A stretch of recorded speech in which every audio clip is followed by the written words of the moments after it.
15 வருஷமா தோக்குதுன்னா அந்த கட்சியில் சேர்ந்துக்கிறமே நாங்கள் ஃபஸ்ட்டு இதை நாங்கள் முன்னெடுத்துன்னு போனோம்.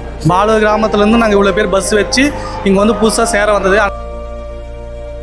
38 பேர் பஸ் வச்சுட்டு வரதுக்கு ஒரு காசு செலவு பண்ணியிருப்போம். ஆமாம், அந்த காசை வச்சுருந்துக்கலாமே, நாங்களே ஏன் செலவு பண்ணு வரணும்? அப்போ நாங்கள் காசை எதிர்பார்க்கறது அண்ணனை பார்க்கறதுக்கு வரல, எங்களுக்கு காசு முக்கியம் இல்லை. சிம்பிளாக ஒருத்தர் பேசாமல் எதுவுமே பண்ணாமல் ஒரு சினிமா முகத்தை வச்சுன்னு ஒருத்தர் ஜெயிக்கிறாங்க. இப்போ அந்த இடத்துல அவங்க இல்லைனாக்கா எங்கள் அண்ணன் தான் ஜெயிச்சிருப்பாரு. இப்போ தோற்று போனதுக்கு அண்ணன் கூட ஒரு மனசு சொல்லிக்கல.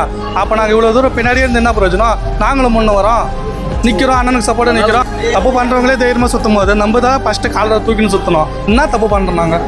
என்ன பண்ணுறேன்? இந்த கட்சியில் காலரை தூக்கின்னு சுற்றணும். ஏன் தமிழ்நாட்டில் தமிழை தான் ஆளணும்னு சொன்னது தப்பு ரைட்டா? ஒரு நர்ஸு, நான் ஒரு ஹோம் கேர் போகிறேன். அந்த விஷயத்தில் அந்த வீட்டில் இருக்கிறவங்க வந்து கல்குவாரி வச்சுருக்காங்க. விஜய் அந்த எலெக்ஷனை வந்து ரிசல்ட் வந்துட்டுருக்கு. எல்லாரும் டிவி போட்டு அவ்வளோ சந்தோஷமாக விஜய் வரணும்னு பார்க்குறாங்க. ஆனால் சீமானன் வரணும்னு பார்க்க மாட்டேங்க. ஏன்னா சீமானன் வந்தால் கல்குவாரியை மூடுவார், விஜய் வந்தால் மூட தேவையில்லை. எங்கள் ஊரில் ஒரு பேனர் வச்சு வைக்கிறேன். இந்த மே 18க்கு பேனர் ஒன்று வச்சு வச்சா நான் எங்கள் ஊருக்கு கேட்குறானுங்க, அண்ணா மாண்ணா என்னண்ணா இதெல்லாம் கை காலெல்லாம் இப்படி ஆகிட்டுருக்கு, இவ்வளோ பேச எப்போனா செத்தாங்க இவங்க அப்படின்னு கேட்குறாங்க பசங்க பெரியவங்க எல்லாமே. அப்போ அண்ணால நான் வரேன், நான் ஒரு பதாக அடிக்கிறேன், அதை பார்த்து ஊரில் 4 பேர் கேட்குறாங்க. அதனால நீங்கள் இப்போ மற்ற கட்சியில் இந்த 38 பேர் போய் சேர்ந்தா ஒரு தொகை தருவாங்க, சில அதிகாரங்கள் உங்களுக்கு கிடைக்கும். ஏன் புதுசாக ஜெயிச்சிருக்க கட்சியில் போயிருந்தா கூட இதெல்லாம் உங்களுக்கு கிடைக்கும். இந்த கட்சியில் இப்படி சேர்ந்தா முதல் எங்கேருந்து நான் வரீங்க? நான் குடியாத்த தொகுதியிலேருந்து வரேன். நாங்களும் குடியாத்த தொகுதி, பாலூர் குடியாத்த சட்டமன்ற தொகுதி. ஓகே, இன்றைக்கி தான் கட்சியில் இணைகிறீங்களா? என்ன காரணம்? எல்லாம் நல்லா இருக்குது.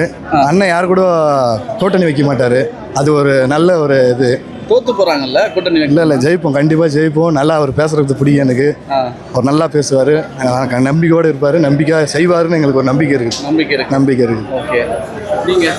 கண்டிப்பாக நான் 15 வருஷமாக தோற்று போன கட்சின்னு தெரிஞ்சு தான் நாம் தமிழர் கட்சியில் சேர வந்திருக்கோம். ஃபஸ்ட்டு நாங்கள் ஏன்னு கேட்குறேன், 15 வருஷமாக தோக்குற கட்சியில் ஏன்? இப்போது 15 வருஷமாக தோக்குதுன்னு தெரிஞ்சு இப்போ நம்ம வந்து நல்ல விஷயம் எதுன்னு பார்க்காம கெட்ட விஷயம்னு சொல்லிட்டு நல்லா ஆடம்பரமாக கட்சி ஜெயிக்குது, 75 வருஷம் கட்சி ஜெயிக்குது, இப்போ அந்த டிவிக்கே ஜெயிக்குதுன்னா தப்பானு இருந்தால் நம்ம போய் சேர்ந்துட முடியுமா? அண்ணனோட கொள்கை எப்படின்னு பார்க்கணும். அவர் பேசுகிற அழகு என்ன அழகு இருக்குது? பேசாமே சில பேர் ஜெயிக்கிறாங்க. எங்கள் அண்ணன் எப்படி பேசுகிறாரு? 15 வருஷமா தோக்குதுன்னா அந்த கட்சியில் சேர்ந்துக்கிறமே நாங்கள் ஃபஸ்ட்டு இதை நாங்கள் முன்னெடுத்துன்னு போனோம். பாலூர் கிராமத்துலேருந்து நாங்கள் இவ்வளோ பேர் பஸ் வச்சு இங்கே வந்து புதுசாக சேர வந்தது அண்ணனை பார்க்கணுன்ட்டு தான். இப்போ கூட நாங்கள் முடிச்சுட்டு அண்ணனை பார்த்துட்டு பார்க்க இவ்வளோ தான் வெயிட் பண்ணுவோம். சாப்பிட கூட எத்தனை பேர் வந்திருக்கீங்க? 38 பேர் வந்திருக்கோம். 38 பேர் ஒரு கிராமத்தில் ஒரு கிராமத்தில் சேர்றதுக்காக. ஆமாம், எல்லா லிஸ்ட்டெல்லாம் எழுதி வச்சுருக்கோம். சரிங்க, இப்போ மற்ற கட்சியில் இந்த 38 பேர் போய் சேர்ந்தா ஒரு தொகை தருவாங்க, சில அதிகாரங்கள் உங்களுக்கு கிடைக்கும். ஏன் புதுசாக ஜெயிச்சிருக்க கட்சியில் போயிருந்தா கூட இதெல்லாம் உங்களுக்கு கிடைக்கும். இந்த கட்சியில் இப்படி சேர்ந்தா கொள்கையும் ஒரு அடிப்படை எங்களுக்கு ரொம்ப பிடிச்சிருக்குல்ல, அதனால தானே. பட் அதை தானே நம்ம சிங் பண்ணோம். அவரோட கொள்கையும் ஒரு அடிப்படை எங்களுக்கு பிடிச்சிருக்கு. பட் அதனால தான் நாங்கள் அண்ணனோட இப்போ இணைய வந்திருக்கோம் ஃபர்ஸ்ட் டைமாக. 38 பேர் பஸ் வச்சுட்டு வரதுக்கு ஒரு காசு செலவு பண்ணியிருப்போம். ஆமாம், அந்த காசை வச்சுருந்துக்கலாமே, நாங்களே ஏன் செலவு பண்ணு வரணும்? அப்போ நாங்கள் காசை எதிர்பார்க்கறது அண்ணனை பார்க்கறதுக்கு வரல, எங்களுக்கு காசு முக்கியம் இல்லை. நாம் தமிழர் கட்சி வந்து இப்போ ஒரு கஷ்டம் ஏற்படுத்திருந்தோன்னா 15 வருஷமாக அண்ணன் போய் சொல்கிறோம், உண்மையாக சொல்கிறாரு, கத்துறாரா? பாவம் இல்லையா? நாங்கள் பார்க்குறோம், ஆனால் இவ்வளோ முயற்சி எடுக்கலை. நாம் தமிழருக்கு தான் ஓட்டு போட்டோம், ஆனால் இவ்வளோ முயற்சி நாங்கள் எடுக்கலை. ஆனால் சிம்பிளாக ஒருத்தர் பேசாமல் எதுவுமே பண்ணாமல் ஒரு சினிமா முகத்தை வச்சுன்னு ஒருத்தர் ஜெயிக்கிறாங்க. இப்போ அந்த இடத்துல அவங்க இல்லைனாக்கா எங்கள் அண்ணன் தான் ஜெயிச்சிருப்பார். இப்போ தோற்று போனதுக்கு அண்ணன் கூட ஒரு மனசு சொல்லிக்கல. அப்போ நாங்கள் இவ்வளோ தூரம் பின்னாடியே இருந்து என்ன பிரயோஜனம்? நாங்களும் முன்னே வரோம், நிற்கிறோம், அண்ணனுக்கு சப்போர்ட்டாக நிற்கிறோம். ஓட்டு போட்டால் எதுவுமே பேசலை. இந்த முறை வேலை செய்ய போகிறோம், அது பார்க்கலாமே, ஒரு முறை ட்ரை பண்ணி பார்க்கலாமே. பின்னாடி மறைமுகமாக இருக்கிறதுக்கு வரலாம் முன்னா, அதனால தான் வந்துருக்குறோம் ஆர்வமாக நாங்கள் எல்லாரும். கட்சிகளே வரும்போது நமக்கு என்ன, நம்மளுக்கு என்ன தப்பு பண்ணுறவங்களே தைரியமாக சுற்றும் போது நம்ம தான் ஃபஸ்ட்டு காலரை தூக்கின்னு சுற்றணும். என்ன தப்பு பண்ணுறோம் நாங்கள்? என்ன பண்ணுறேன்? இந்த கட்சியில் காலரை தூக்கின்னு சுற்றணும். ஏன் தமிழ்நாட்டில் தமிழை தான் ஆளணும்னு சொன்னது தப்பு ரைட்டா? சரிதான். என்னத்துக்கு அப்போ நம்ம பயப்படணும்? அப்போ ஏன் நம்ம காலரை தூக்கின்னு சுற்றக்கூடாது? வேறு என்னத்துக்காக அண்ணன் மேலே தப்பு சொல்லலாம்? சும்மா லஞ்சம் வாங்கிட்டேன்னுவான், எவனும் பொறுப்பு வைக்க மாட்டான். கல் மண் ஒரு விஷயத்துக்கு ஒரு வீட்டுக்கு நான் வந்து ஒரு நர்ஸு, நான் ஒரு ஹோம் கேர் போகிறேன். அந்த விஷயத்தில் அந்த வீட்டில் இருக்கிறவங்க வந்து கல்குவாரி வச்சுருக்காங்க. விஜய் அந்த எலெக்ஷனை வந்து ரிசல்ட் வந்துட்டுருக்கு. எல்லோரும் டிவி போட்டு அவ்வளோ சந்தோஷமாக விஜய் வரணும்னு பார்க்குறாங்க. ஆனால் சீமானன் வரணும்னு பார்க்க மாட்டேங்க. ஏன்னா சீமானன் வந்தால் கல்குவாரியை மூடுவார், விஜய் வந்தால் மூட தேவையில்ல. அந்த வீட்டிலே அப்படி நடக்குது. அப்போ அவங்களுக்கு விஜய் வந்து மூட போகிறான்ற பயம் இல்லை, ஏன்னா மூட மாட்டாங்கன்னு அவங்களுக்கு ஜட்ஜ் பண்ணுறாங்க. ஆனால் சீமானன் தான் மூடுவாருன்றாங்க. அப்போ என்ன எல்லாத்துக்கும் பயிர்? சீமானன் வராத காரணமே முதல்ல ப்ரெஸ்ஸு தான். அது சீமானன் நிறைய டைம் சொல்லும் போது நான் வீட்டில் பார்க்கணுன்னு பார்ப்பேன், என்ன பார்ப்பேன், எல்லாருமே டிவியில் காட்டுறாங்க, நான் உங்களை மட்டும் காட்ட மாட்டாங்கன்னா அது நம்ம மேலே தானே குறை அப்படின்னு. அப்புறம் தான் தெரியுது அது காசு கொடுப்பானுங்க.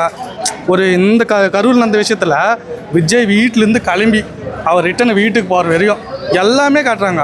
திருச்சியில் ஒரு மழை நினச்சி நம்ம இந்த மாதிரி நம்ம தமிழ் நியூஸ் வச்சுருக்கணும் பார்த்தீங்களா, அது மட்டும்தான், வேறு எந்த நியூஸ்க்காக வரல.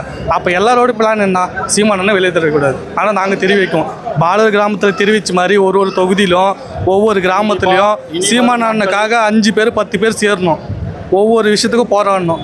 ஏன் சேரணும், ஏன் சீமானவர்களை எடுத்துகிட்டு வரணும் இந்த கட்சியை வளர்க்க? வந்து காசுக்காக ஆசைப்படலை.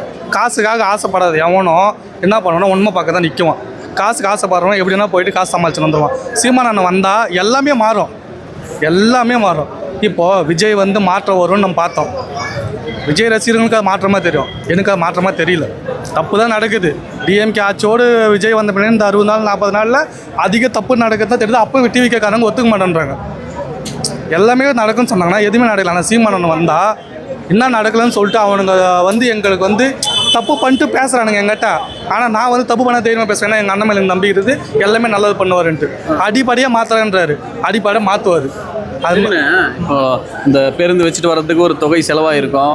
15 வருஷமாக தோத்துட்ருக்க ஒரு கட்சி, இந்த பணத்தெல்லாம் செலவு பண்ணி இந்த கட்சி ஜெயிக்கிறோன்னு ஒரு எண்ணம் இருக்குல்ல, ஏன் இந்த கட்சி ஜெயிக்கணும்? இன்னொரு விஷயம் என்ன தெரியுமாண்ணா, ஒரு ஓட்டு நாம் தமிழர் கட்சியில் வந்து பூத்தில் போய் உக்காடுறோம். பூத்தில் நாங்கள் 2 பேர் தான் உக்காடுறோம். மற்ற கட்சியிலலாம் 5 பேர் 10 பேர் உக்காரானுங்க. ஒரு ஆளுக்கு 500 ரூபா தராங்க. ஆனால் எங்களுக்கு காசு தரமாட்டாங்க. 2 பேர் தான் உக்காடுறோம். சந்தோஷமாக இருக்குண்ணே, உண்மையான விஷயம் தான். 500 ஓட்டு வாங்கினாலும் சந்தோஷமா இருக்கு. 10 ஓட்டு வாங்கினாலும் ஓகேண்ணே, அது ஓகே. நான் என்ன கேட்குறேன்னா, இவ்வளோ பொருட்செலவையும் நீங்கள் செலவு கொடுத்து இப்போ இந்த கட்சியில் சேர்றதுக்கு வந்திருக்கீங்கல்ல, ஆனால் தோக்கிற கட்சி, அதை தாண்டி இந்த கட்சியை ஜெயிக்க வைக்கணும்னு ஒரு எண்ணம், அதுக்காக உங்கள் பொருளாதாரத்தெல்லாம் செலவு பண்ணி இப்போ வரீங்கல்ல, இவ்வளோ செலவு பண்ணி ஒரு எண்ணம் இருக்குல்ல ஜெயிக்கணும்னு, ஏன் ஜெயிக்கணும் இந்த கட்சி? எனக்கு சின்ன வயசு ஸ்கூல் படிக்கும் போது எனக்கு பிரபாகரன் ரொம்ப பிடிக்கும். சொல்லி கொடுத்துருக்காங்க, அதை பற்றி தெரியும். ஆனால் ஈழத்தில் உள்ள பேர் செத்தாங்கன்னு சொன்னாங்களே தவிர காதல் தான் கேட்டோமே தவிர அது ஒரு வீடியோவா யாரும் வந்து முன் நின்று சொல்கிறதுக்கு தெரியல. ஆனால் சீமானண்ணன் ஒருத்தர் வரலன்னா 3 லட்சம் பேர் செத்தாங்களோ ஈழத்தில் செத்தாங்களேன்னா அது வந்து தெரிஞ்சிக்க வாய்ப்பே இல்லை. சீமானண்ணன் விட்டு யார் சொல்லியிருப்பாங்க நீங்கள் சொல்லுங்கள். அண்ணன் மட்டும் இல்லை, அப்படியே மினிமைஸ் பண்ணுறாங்க. அண்ணன் நாம் தமிழ் கட்சியை ஒன்று தூக்கிடுங்க. ஈழத்தை பற்றி யார் பேசியிருக்கோம்? இல்லை இப்படி பேசியிருக்காங்க. நான் அண்ணனை மாதிரி யாருன்னா பேசுகிறாங்க? அண்ணனை மாதிரி யார் பேசுகிறாங்க? எங்கள் ஊரில் ஒரு பேனர் வச்சு வைக்கிறேன். இந்த மே 18க்கு பேனர் ஒன்று வச்சு வச்சேன். நான் எங்கள் ஊரில் கேட்குறானுங்க, அண்ணா மாண்ணா என்னண்ணா இதெல்லாம் கை காலெல்லாம் இப்படி ஆகிட்டுருக்கு, இவ்வளோ பேர் செத்துறாங்க, எப்போனா செத்தாங்க இவங்க அப்படின்னு கேட்குறாங்க. பசங்க பெரியவங்க எல்லாமே. அப்போ அண்ணால் நான் வரேன், நான் ஒரு பதாக அடிக்கிறேன், அதை பார்த்து ஊரில் 4 பேர் கேட்குறாங்க. அதனால எங்களுக்கு ஓட்டு போடுறாங்க. பாவம் இவ்வளோ பேர் செத்துருக்காங்க, நாளைக்கு இந்த நிலமை நம்மளுக்கும் வரும் அப்படின்னு சொல்லிட்டு என்ன பண்ணுறாங்க, எல்லாமே சேர்றாங்க. இது தெரியறதுக்கு காரணம் யார்? அண்ணன். அதனால் அண்ணனை பிடிக்கும். பிரபாகரனும் பிடிக்கும், எங்களுக்கு ரொம்ப ரொம்ப பிடிக்கும் அவர். அதனால் எங்களுக்கு இந்த கட்சியில் சேர்றதுக்கு ரொம்ப விருப்பம் வந்துருக்கேன். நன்றி.